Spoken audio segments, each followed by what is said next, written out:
Mahal ba siya nito? May nararamdaman pa ba ito sa kanya? O may nararamdaman ba talaga ito para sa kanya? Naguguluhan siya at nalilito. Ayaw niyang umasa pero sa paraan ng pagtingin nito sa kanya ngayon ay pakiramdam niya sobrang nasasaktan ito. Para bang gusto siya nitong ilayo kay Ken at para bang gusto nitong makipagbalikan din sa kanya. Tama kayang iniisip niya? O baka masaktan lang siyang lalo kung mali siya? Ang daming tanong sa kanyang isip at puso ngunit wala siyang lakas ng loob na alamin ang totoong nararamdaman nito para sa kanya. Hanggang sa nag-iwas ito ng tingin sa kanya at tumalikod na. Nakapamulsa itong lumabas ng simbahan. Sinundan naman agad ito ni Sheila. Lalo siyang napaiyak at walang magawa kundi ang umiyak ng pasimple sa dibdib ni Ken. Shh! Tahan na, be. Sa tingin ko'y kailangan yung dalawa ng closure. Pareho kayong nahihirapan, be. I saw him looking at us. Para siyang pinagbaksakan langit at lupa habang yakap kita. Why don't you give him a chance, be? Gusto niya sanang sabihin kay Ken na nakita niya rin kung paano silang tingnan ni Aljan and it really breaks her heart. Nang mahimas-himasan siya ay lumapit na sila sa bagong kasal. Binati nila ito. Nagpaalam din siya kay Kenji at Joanne na hindi na siya pupunta sa reception ng kasal ng mga ito. Naunawaan naman siya ng dalawa kaya naman nauna na siyang bumalik sa kanyang hotel room. Nais niyang magmukmuk at umiyak magdamag. Hinatid siya ni Ken sa kanyang taxi. Sure ka? Hindi ka na makikikain sa reception, be? Ayos ka lang ba? Tumango siya. Masisira ko lang positive vibes ng kasal nila Kenji at Joanne. Masyadong mabigat ang puso ko, be. I understand. Mag-iingat ka, ha? Tumango siya. Niyakap siya nito bago siya sumakay sa loob ng taxi patungo sa hotel room niya.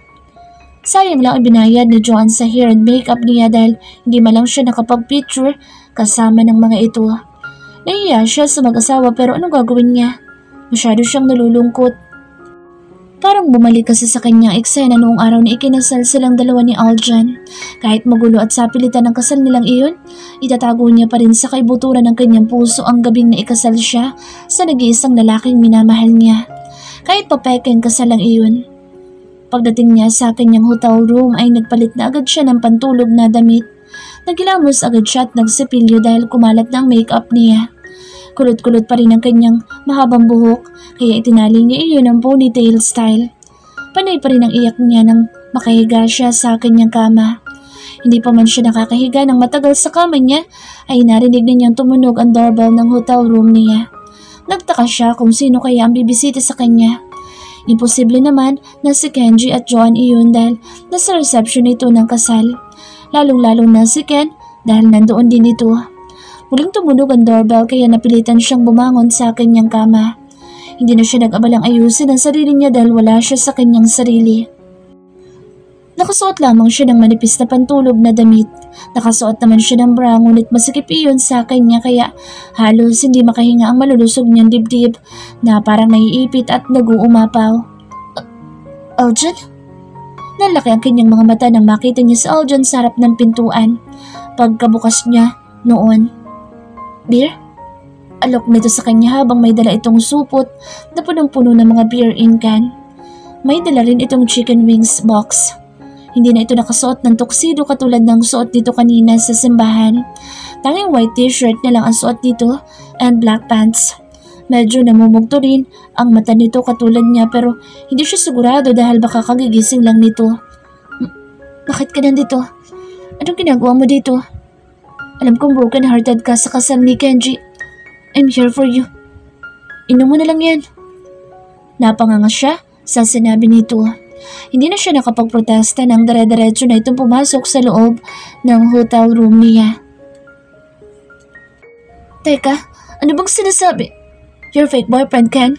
SK, right? Napanganga siyang lalo sa sinabi nito. Paano mo nalaman? Halata eh. Ngumiti ito ng malungkot bago nito binuksan ang isang beer. Nilagok nito ang beer bago ito tumingin sa kanya. Napalunok siya. Pinagsasalos niyo yung kapatid niya, tama ba? Ha? You still love him? Ha? Sino? Lumagok muna ito ulit ng beer bago ito umupo sa sofa niya. Kenji. Mahinang bigkas nito sa pangalan ni Kenji. Natigilan siya sa sinabi nito. All this time, iniisip ba nito na mahal pa rin niya si Kenji?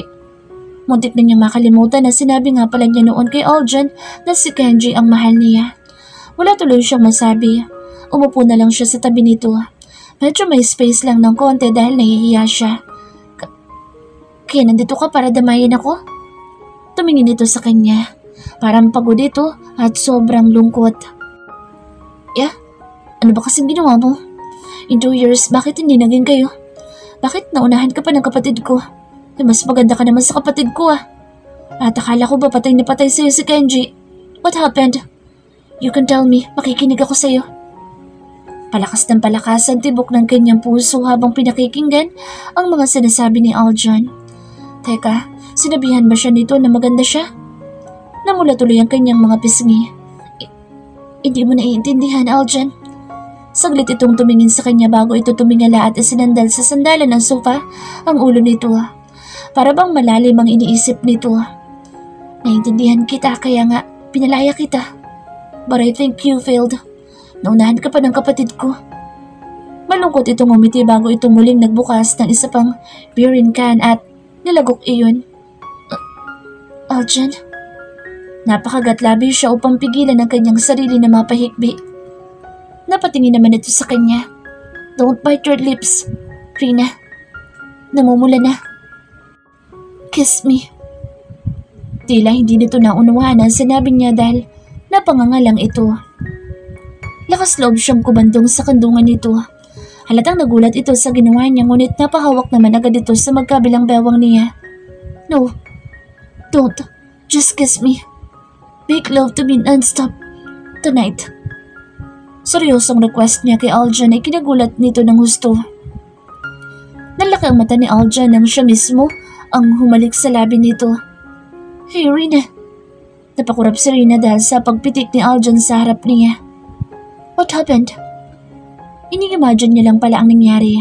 Akala pa naman niya ay totoo na naghahalikan sila ngayon. Sabi ko, huwag mong kagatin ang lips mo. Natulala ka na dyan. Napatayo siya at kumuha ng isang beer-in can. Kaya naman pala, hindi niya naramdaman ang lips ni Aljan dahil imagination niya lang pala iyon. Pa-non-stop pa siyang sinasabi sa imahinasyon niya. My gosh. Nilaklak niya ang beer dahil nahihibang na yata siya. May naisip lang ako. Tumayo na din sa Aljan na tumitig sa kanya. Napapalunok tuloy siya. Huwag mo na yung isipin. Kasal na yun at bawal ka nang magmahal sa taong pagmamayari na ng iba. Pinitik ni Aljan ang ilong niya at pinisil ang pisngi niya. Okay. Ngumiti ito, ngunit hindi umabot sa mga mata. Believe it or not, pinagdasal ko na sana'y maging masaya kayo ni Kenji. Napatitig siya sa gwapong mukha ni Aljan. Punong-puno ng emosyon ang mga mata nito. Namumula rin iyon at parang gusto nitong umiyak sa harap niya. Ngayon niya lang nakita ang emosyon na iyon. Para bang pagod na itong masaktan. Malungkot ako para sa'yo. I hope you'll be happy someday too. Anyway, I got to go. Nagiging emosyonal na ako Idinaan nito sa biro ang nararamdaman. Napatingala pa ito saglit upang pigilan ang pagpatak ng luha nito. Get some rest at huwag ka masyadong umiyak. Namamagana ang mga mata mo Hinaplos na Aljan ang kanyang mga mata kaya napapikit siya. I'm going now. Paalam ni Aljan na habang nakapikit siya. Naalarma siya kaya napayakap siya sa binata. Huwag kang umalis, Aljan. Sheila is waiting for me. Nagpaalam lang ako sa kanya na pupuntahan kita saglit. Unti-unti siyang napahiwalay kay Aljan. Mahal mo na ba si Sheila? Garalgal na boses na tanong niya. Hindi ito sumagot. Yumuko ito at parang nalungkot. She love me. May sambit nito. Pero ikaw, mahal mo na ba siya? Tumutulo na ang kanyang luha. Pinunasan ni Aljan ang luha niya. Pinagdikit nito ang kanilang mga noo. How can I love her if you already took away my heart? Ibig sabihin, minahal mo ko nun? Umiiyak na tanong niya. Tinitigan siya nito ng buong pagmamahal. Kung alam mo lang. Anyway, I have to go. He kissed her forehead bago ito tumalikod sa kanya. No, dito ka lang, Aljan. Sa akin ka lang. Magbalik ka na tayo, please. Pwede ba? Pwede bang tayo na lang ulit? Pwede bang sakin ka na lang ulit? Sigaw ng isip niya. How she wished. Nasabi at naitanong niya lahat ng iyon pero hindi. Nanatili lang siyang nakatayo doon. Hinayaan niya lang itong makalabas ng hotel room niya. Here's your payment, Sheila. Okay ka lang ba talaga, sir? May pag-aalangan sa mukha nito bago tanggapin ang checking iniaabot niya. Yeah, malungkot siyang ngumiti. Si Sheila ay isa sa mga empleyado niya sa kanyang kumpanya. Ito ang pinakasimple at pinakamabait sa mga tauhan niya. Kaya naman, ito ang naisipan niyang lapitan para tulungan siya. He needed a pretend girlfriend for 2 weeks. Alam niya kasing babalik si Rina sa Pilipinas. At ayaw niyang magmukhang kawawa sa paningin nito. He wanted her to feel okay.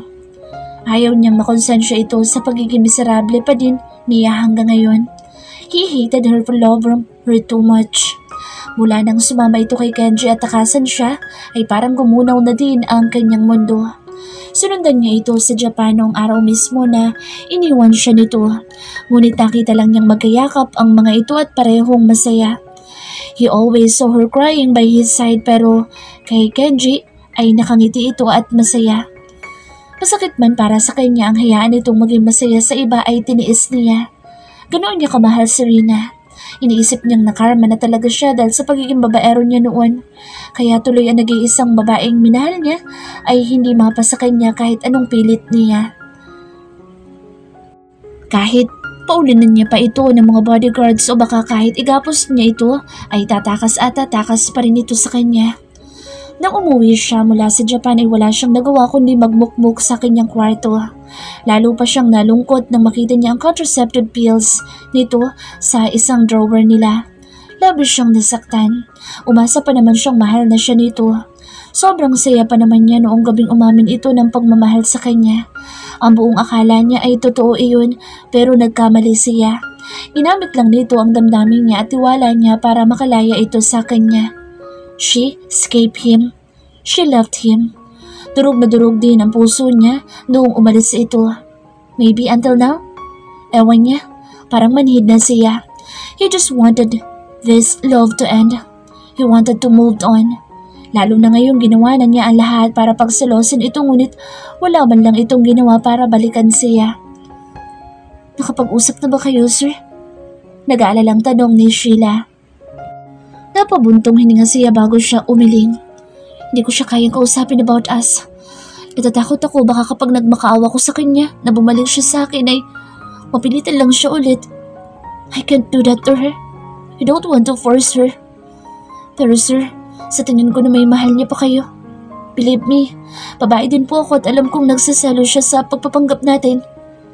Umiling siya. Napilitan lang yun noon. Anyway, salamat sa tulong mo sa akin. Pakasabi sa asawa at anak mo, pasensya na kung anong pinagawa ko sa iyong kalokohan. Mangiyak-iyak naman ito dahil para bang naawa ito sa kanya. Nais sana nitong magkabalikan sila ni Rina ngunit hindi iyon ang nangyari. Ako nga po ang dapat na magpasalamat sa inyo, Sir John. Malaking tulong po itong pera para sa pamilya ko. Salamat po talaga, sir. He smiled warmly. Sa totoo lang nahihiya siya kay Sheila dahil sa paghalik niya sa buhok nito at sa paghawak niya sa kamay nito. Maliban doon ay wala naman siyang ibang ginawa kay Sheila. He never tried to kiss her lips dahil pamilyadong tao ito. At hindi rin niya kayang humalik na ibang babae hanggang sa ngayon. Nag-mature na yata siya simula nang matutong magmahal ang puso niya. Hindi na kasi siya ng bababae simula nang iwanan siya ni Rina. Kaya nga napagod na lang noon si Jaya sa pagbuntot sa kanya at umalik na lang ito sa ibang bansa dahil wala na talaga siyang ganang makipagrelasyon sa iba. Sige, bumalik ka na sa trabaho mo. Salamat ulit. Nang makalabas ng private office niya si Sheila ay napabuntong hininga siya. Sobrang lungkot niya dahil alam niya ngayong araw ang flight ni Rina pabalik ng Japan. Siguro mas makabubuti na rin iyon. Mahirap talagang magmahal ng taong may mahal ng iba. He almost died when he saw her crying at the church. Kitang-kita niya ang paghihirap nito habang umiiyak ito sa mismong kasal ni Kenji. Nasasaktan ito dahil ikinakasal ang taong mahal nito sa ibang babae at wala itong magawa kundi tanggapin iyon. He wanted to hug her that moment. Gusto niya sabihin na huwag na itong umiyak dahil nandito naman siya. Handa siyang pakasalan ito kahit sa lahat pa ng simbahan sa buong mundo. He almost ran towards her. Tatakbo na sana siyang palapit dito pero nag-echo sa kanyang pandinig ang mga huling salita nitong binitawan sa kanya noong araw na iniwan siya nito. Nasa aeroplano na kami ni Kenji. Alis na ako. Huwag mo na sana akong hahanapin o susundan. Parang awa mo na. Hayaan mo na lang sana kami maging masaya ni Kenji. Tigilan mo na ako. Maghiwalay na tayo. Sasama na ako kay Kenji. Na-realize kong siya ang tunay na mahal ko. Paulit-ulit at parang sirang plaka iyon tumatak sa kanyang isip. Sobrang nalunod siya sa pagmamahal niya kay Rina. Noong una ay in denial pa siya. Yun pala ay lunod na siya sa pagmamahal sa dalaga. Para siyang mababaliw sa sakit at pagkabigo. Ilang buwan din siyang hindi nakapagtrabaho ng maayos at halos sunugin na niya ang kanyang baga at atay sa alak at sigarilyo. He wanted to forget her pero hindi niya nagawa. Kahit isang beses lang. Mahal na mahal niya pa rin ito hanggang ngayon pero ayaw niyang magmakaawa at ayaw niyang pilitin itong muli. Wala na siyang magagawa kundi ang palayain ito ng tuluyan. Imbis na magmukmuk si Rina sa loob ng kanyang hotel room ay napag-isipan niya na mamili ng mga pasalubong sa kanyang pamilya. It's almost 5 p.m. Alas 12 pa ng gabi ang flight niya kaya may oras pa siyang mamili. Dadaanan niya na lang mamaya sila Kenji at Joan sa kondo ni Kenji para magpaalam ng mabilisan. Napapagod na kasi siyang umiyak. Pakaramdam niya ubos na ang luha niya. Kasalukuyan siyang nasa grocery store ngayon. Nais niyang bumili ng Filipino foods na hindi nila nabibili sa Japan, katulad ng mga chichurya at lalong-lalo na ang dingdong na paborito niya at ng Ate Sofia niya. Pagkatapos niyang mamili sa grocery store ay nakaramdam siya ng gutom kaya naman bumalik lang siya saglit sa kanyang hotel room upang ilagay sa maleta niya ang mga pinamili. Naisipan niyang kumain muna sa paboritong fast food niya bago siya pumunta sa condo unit nila Kenji at bago siya dumiretso sa airport. Habang kumakain siya ng in-order niyang fried chicken with rice and drinks, ay napatigil siya nang may pamilyang na mukha ng babae siyang nakita. Napakunot ang kanyang noo nang makilala niya ito. Hindi siya pwedeng magkamali dahil kilalang-kilala niya ang babaeng iyon. It's her. It's Sheila, ang girlfriend ni John. May kasama itong lalaki na mas matanda lang siguro ng konti. Ngunit imposibleng maging tatay nito iyon dahil habang nakapila ang mga ito sa order lane ay nakaakbay pa ang lalaki kay Sheila. Lalong nalaki ang mga mata niya nang mag-kiss sa lips ang mga ito. Umusbong ang galit sa kanyang puso. Ang malanding babaeng ito? Two-timer? Napatayo siya at dali-dali siya lumapit sa mga ito. Hindi na siya nakapag-isip at sinabunutan niya agad ang mahabang buhok ni Sheila. Gigil na gigil siya dahil naloloko na ito sa Oljan. Kitang-kita ng dalawang mata niya ang paghahalikan ng mga ito. Malandi ka! Niloloko mo sa Oljan ha? Sigaw niya nang hablutin niya ang buhok nito. Napatili naman ito sa gulat at agad siyang inawat na lalaking kasama nito. Bitiwan mo ang asawa ko, miss! Sigaw na lalaki sa kanya pero sobrang gigil niya ay hindi talaga niya binitawan ang buhok nito. Asawa? May asawa ka na? Niloloko mo sa Aljan? Bitiwan niyo po ako, ma'am. Wala po kaming relasyon ni Sir Aljan. Nagkakamali po kayo. Nagmamakaawa ang tono ng boss nito. Bitiwan mo sabang asawa ko. Nagigigil na sa kanyang asawa ni Sheila kaya pinawarsa na siya nito. Napaupo tuloy siya sa sahig. Marami ng mga tao ang nakikiusyoso sa kanila. Lumapit na din ang security guard ng fast food restaurant dahil sa skandalong ginawa niya. Manluloko ka, Sheila. Bakit mo niloko sa Aljan? Alam mo bang umaasa siyang mahal mo siya? Ha? Mom, hindi ko po nobyo si Sir Aljan. Maniwala po kayo o sa hindi. Nautusan lang po ako na magpanggap na girlfriend niya para hindi siya magmukhang tanga at kawawa kapag nagkita daw po kayong muli. Biniyaran lang po ako ni Sir Aljan. Wala po kaming relasyon. Natigilan siya sa sinabi ni Sheila. Nagpanggap na girlfriend? Ibig sabihin hindi ito totoong nobya ni Aljan? Bakit? Bakit kailangan pa nito ng fake girlfriend? Gusto lang ni Sir na huwag siyang mapahiya at magmukhang kawawa sa harap mo, Mom. Pero wala po talagang karelasyon si Sir ngayon. Kung ako sa'yo, ma'am, kung mahal mo pa si Sir, makipagbalikan ka na kay Sir dahil ako ang naiipit sa inyong dalawa. Makakalbo pa ako nang wala sa oras. Galit na wika ni Sheila sa akin niya. Inalalaya na ito ng asawa nito palabas ng fast food. Samantalang, inalalaya naman siya ng security guard. Ayos lang po ba kayo, ma'am? Natulala kasi siya at nabigla sa mga nalaman niya. All this time? Binayaran lang pala nito sa Sheila para magpanggap. Nagmadali na siya lumabas ng fast food restaurant. Pumara agad siya ng taxi. Hindi patungo sa airport kundi patungo sa lalaking babalikan niya. It's now or never. Naabutan ng malakas na ulan si Rina nang dumating siya sa condo unit ni Aljan. Malayo pa ang nilakad niya mula sa pinagbabaan sa kanya ng taxi dahil exclusive condo iyon na tanging mga private cars lamang ang maaaring makapasok sa loob. Basang-basa tuloy siya. Mabuti na lang at kilala na yata siya ng security guard doon kaya hinayaan lang siyang makapasok sa loob ng building. Ilang beses niyang pinindot ang doorbell ngunit wala yatang tao sa loob. Aljan? Nandyan ka ba? Si Rina to. Hindi na niya napigil ang kalampagin ng pintuan ng condo unit nito. Ilang minuto pang hinintay niya ngunit wala pa rin nagbubukas ng pintuan. Medyo giniginaw na siya dahil sleeveless na bestida lang ang suot niya. Bakit ba kasi paborito niyang magsuot ng ganito? Ang init naman kasi sa Pilipinas kaya panay ganoon ang daladala niyang mga damit kumpara sa temperatura ng Japan. Aljan, buksan mo ang pinto please. Wala pa rin nagbubukas ng pintuan. Doon pa lang niya naisip na tawagan ito. Ngunit panay-ring lang ang kabilang linya at hindi nito sinasagot ang mga tawag niya. Naisip niyang baka nasa bar ito ngayon. Bigla na lang niyang naisipan na pumunta sa bar na pagmamayari ng pinsan nito. Naalala niya pa kung saan iyon. Baka sakaling nandoon ito. Muli siya lumabas ng building at naghintay ng taxi. Basang-basa siya kaya nahirapan siyang makasakay ng taxi. Marami na ang nakausap ng taxi driver pero tinatanggihan siya dahil mababasa daw ang kotse ng mga ito. Hanggang sa may isang mabait na taxi driver ang naawa sa kanya. Naiiyak na kasi siya dahil gusto na niyang makausap sa Aljan. Gustong-gusto na niyang balikan ito. Maraming salamat po. Keep the change, Manong. Inabot na rin na 1,000 buo sa mabait na taxi driver nang maihatid siya nito sa tapat mismo ng bar. Naku, Iya, ang laki naman ito. 52 lang metro mo.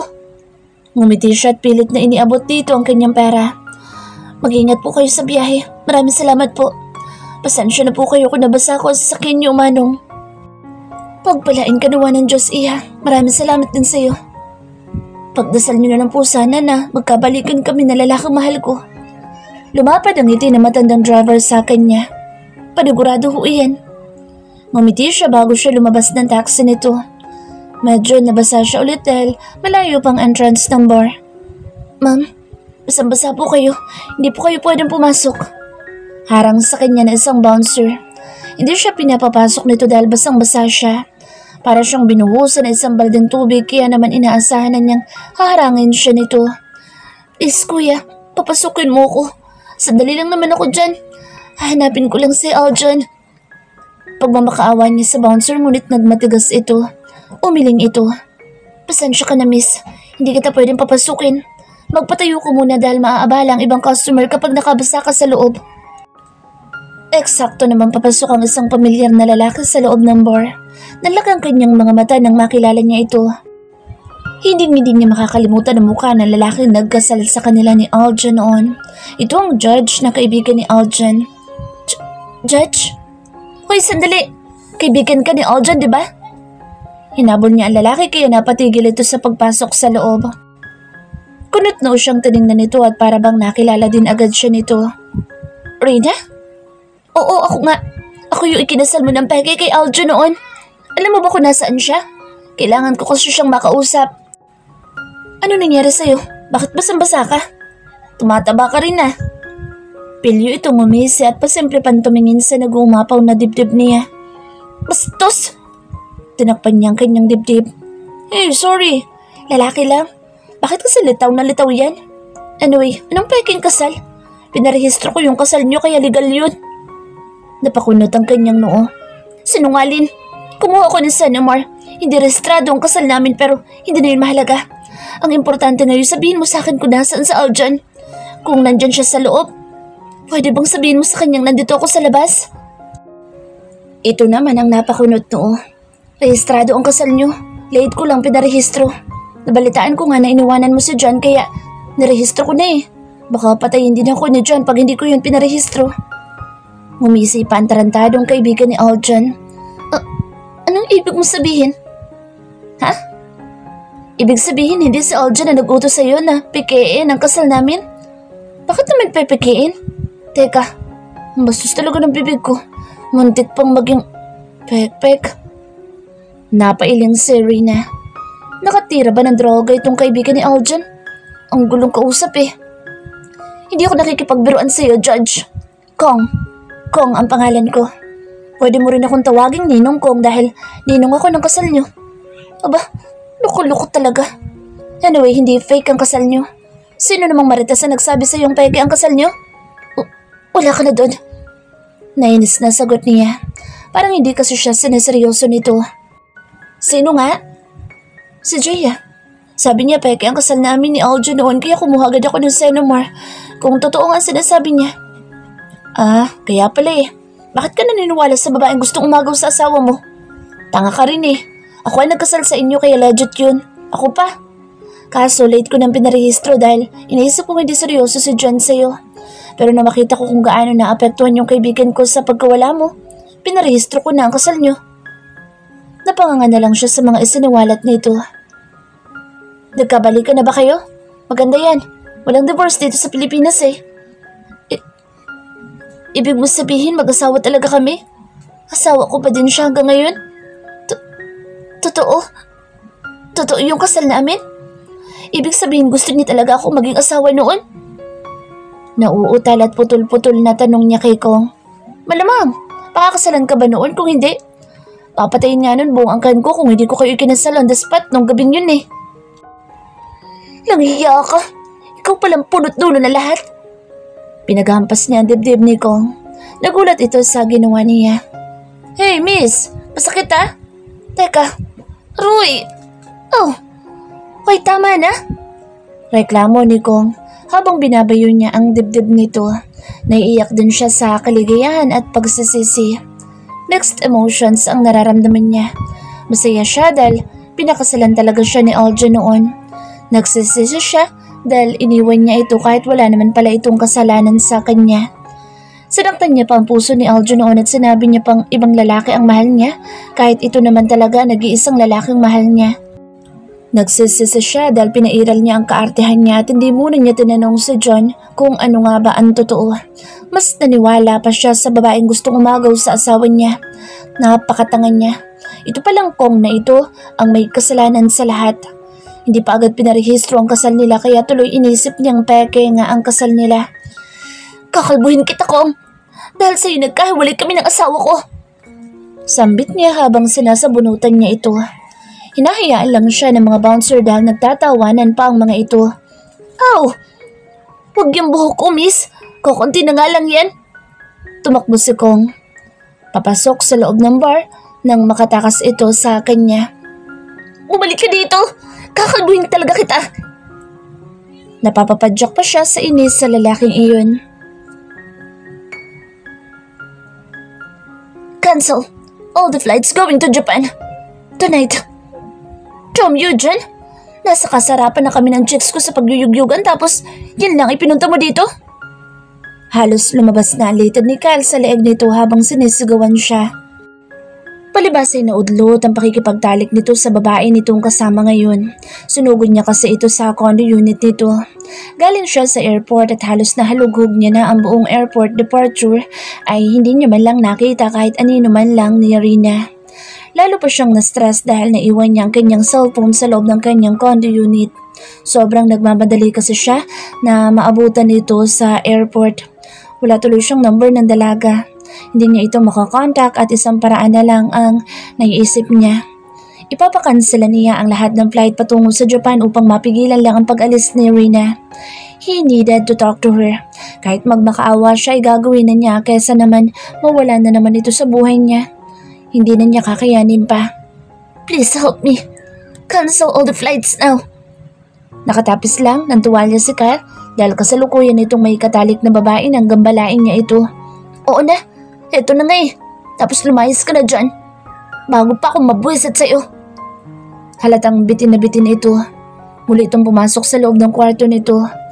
Nahagip pa ng paningin niya ang babaeng hubot-hubad na nakadapa sa kama nito.